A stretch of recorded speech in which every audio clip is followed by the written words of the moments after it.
Right, guys, we're going to build £1 million revenue business in 12 months. That's the aim. I've got here our cost of capital deployed.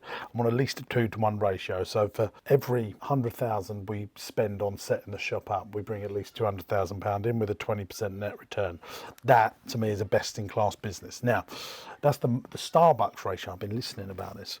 Starbucks, they spend £500,000 on a shop fit out to get £1 million worth of revenue in any 1 year. I think we're going to smash that with this shop. I think with stock fitting it all out, it's going to be about 200,000 to make it look amazing. It's easy that we're going to do at least 400,000. It's the 20% net return that I'm worried about because the margins are small. So one of the things that we need to do is build up events, and this is where James Martin comes in. Super duper marketing person getting customers in. We want loyal raving fans, we want to increase the average transactional value, like getting people to come back more, and just because they think it sounds good on YouTube, we want to do at least £1 million worth of turnover in 12 months, just because that's a clicky-baity title. So I thought I would just get on camera and chat with you about our ideas of how we can do this. So when did we kick this off? I think we've been doing it for 10 weeks now, that shop. Yeah, so and the start of it, how did it all start?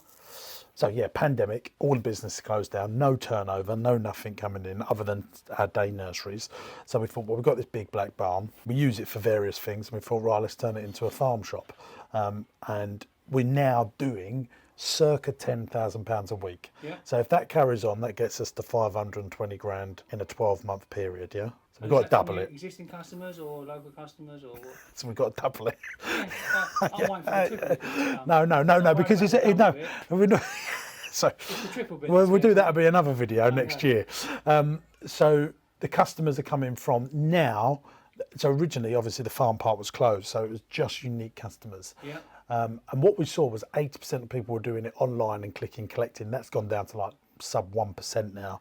So people's habits are returning. I always say this, about people's habits. It's like an elastic band. You release it and everyone turns back to normal. We've seen that. So people are going back to Sainsbury's, are going back to Tesco's. So we need to be an experience-based business that does events to get people in. Well, I bought a big top. We're going to put the big top on the back of the barn, and then we're going to turn that into a Christmas shop. We're going to spend 50 grand on Christmas decorations. Try and turn that into some money. We're going to sell Christmas trees. This man's got so much experience, and he's worked. We used to work together for like 5 years, and he went off on his own, and he's in the events business. Yeah, that's not so good right now. That's not so good right now. No. So it's better like the old Volkswagen advert. If you remember that, where the guy just got into casinos and casinos went bust. Then he went to this and they went bust.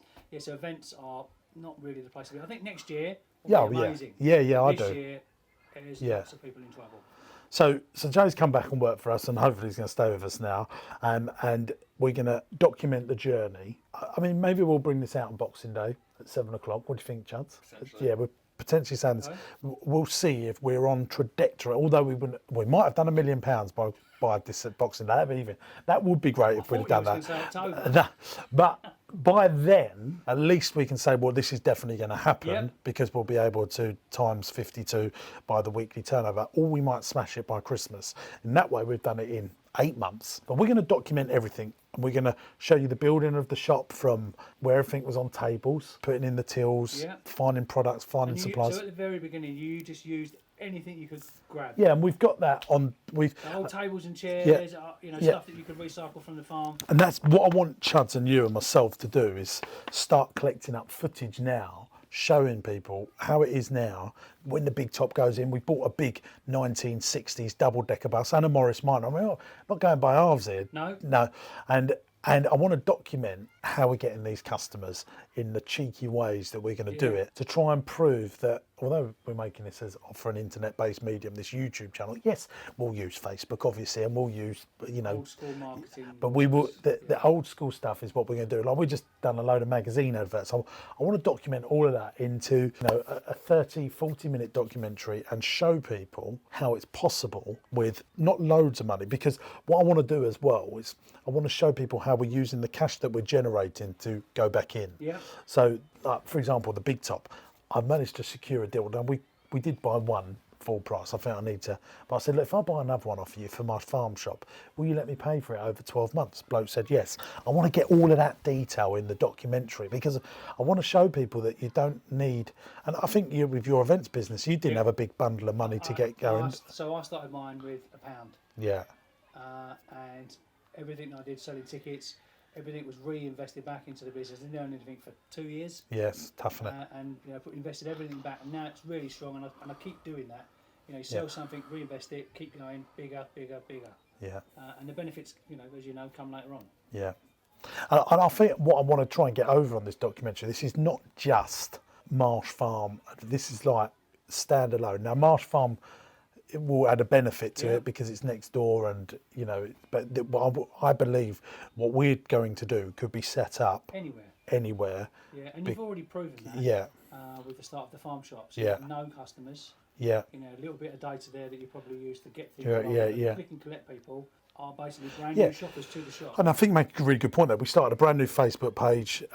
We built a database. We collected emails. We collected, we used a Shopify free version website. So, everything like that. I want to show this journey so that people can build from scratch a £1 million turnover business that makes profit inside 12 months just on the in a pandemic. In the Shopify thing, so most people would argue, why you didn't build your own, what was the reasoning for you to use Shopify?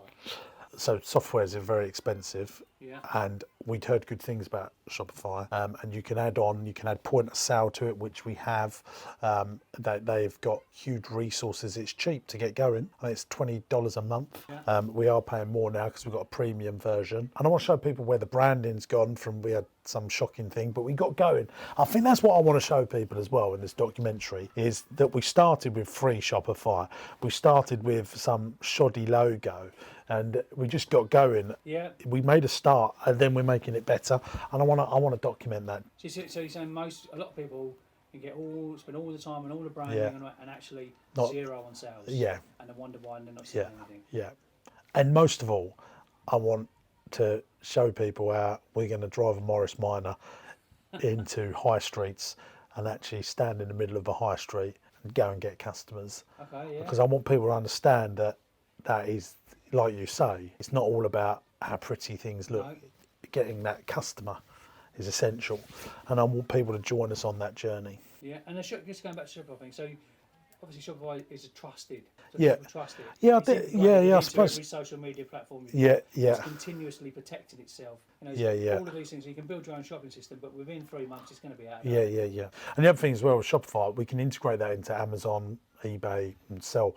And that's one of the things I want to do, because I think that we've learned more about that with Teddytastic, the things that our other businesses have taught us, how if you can get on all multiple outlets, it's just brand awareness, isn't it? It's all free to do that. Yeah.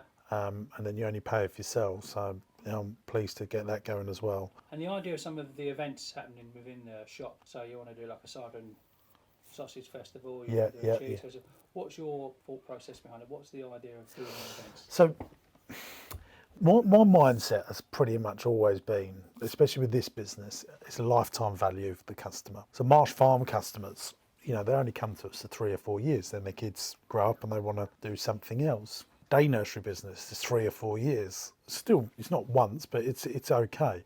But this shop could have lifetime value. Someone could start shopping with us when they're 20 and still be shopping with us as long as they live in this town till they're 65, 70, 80. Lifetime value of it's huge. So I think some of the things that we've been doing, like giving free stuff away in our marketing to get people into the shop, I want to document all of that stuff so people go, oh yeah, that's really good. Because when you've got good lifetime value, you can afford to be really generous to get people to tripwire into your business. Yeah. Not to use that to describe a customer, but it's a tripwire offer, isn't it? Yeah. Whereas I couldn't do that at Marsh Farm because they might only come once a year. Yeah. But the shop, they can come twice a week, and that's powerful. Yeah. And the local businesses you're working with, what's the sub story behind? Yes, and we're trying to buy as local as possible, and I'm backing off of their branding. So Rossi's Ice Cream, massive in Essex, Shake and Other Milkshakes, massive in Essex, where we can leverage off of their brand to help our startup brand. I've been telling entrepreneurs to do that for years. If you can find a bigger brand, if they're associated with it, it gives the consumer trust. And so, we're going to try and do all that stuff too. What do you think you could? Yeah, no, I think that's 100%. I think you can do taster season. So if you're doing like a cider and sausage festival, you could pop in here. I'm not a great lover of cheese, but I'll definitely try a few little bits and actually buy it.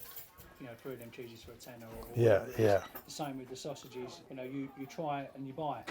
Yeah, I mean, one of the things about creating a day out for them they wouldn't usually come and see our shop, but it's a day out, Yeah. and it'd be free to come on those days out. Yeah. That people go, oh right, yeah, I like this place, we'll come and do regular shopping. So again, it's like we're giving the gift, like Google give the gift of search for free, and then they can get a load of people to pay for pay-per-click, and that's what I'm trying to think with, what can we give away for free? I always say about, it's like a tree, isn't it? Like you feed the tree to get the fruits. Yeah. So these events are going to be hard work. Why are we letting everyone in for free? It's costing us X to do it, but the fruits will come if we keep feeding that tree. And I think about that with Marsh Farm. The Marsh Farm, I think about it as the tree. Constantly invest in the product. You look at the day nursery, turns 600,000, makes 250,000, 300,000. You think, well, that's bloody easy. You never have anything to do with it. Then the farm park, does sort of 4 times revenue for the same profit.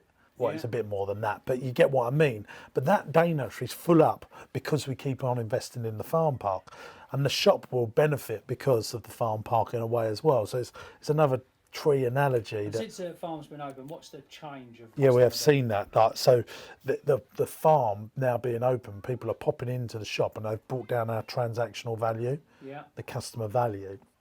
What we need to work hard at is to maintain average, because what I hate in businesses is where it's all about the turnover. What you should be boasting about is increasing your average customer value, because that's if you can get the same customer to spend. Yeah, we've seen the turnover go up over the last few days. But the transaction value is gone down massively. And we need to teach them customers to come back for Halloween, Christmas. Yeah. This is where you're going to do your big shop, where you're going to get Auntie June them gifts, where you're going to buy your Christmas turkey, you're going to get your Christmas tree, you're going to buy your decorations, and you've got the next 2 to 3 months to drum that message home. This is the place where you're going to come and do that shopping.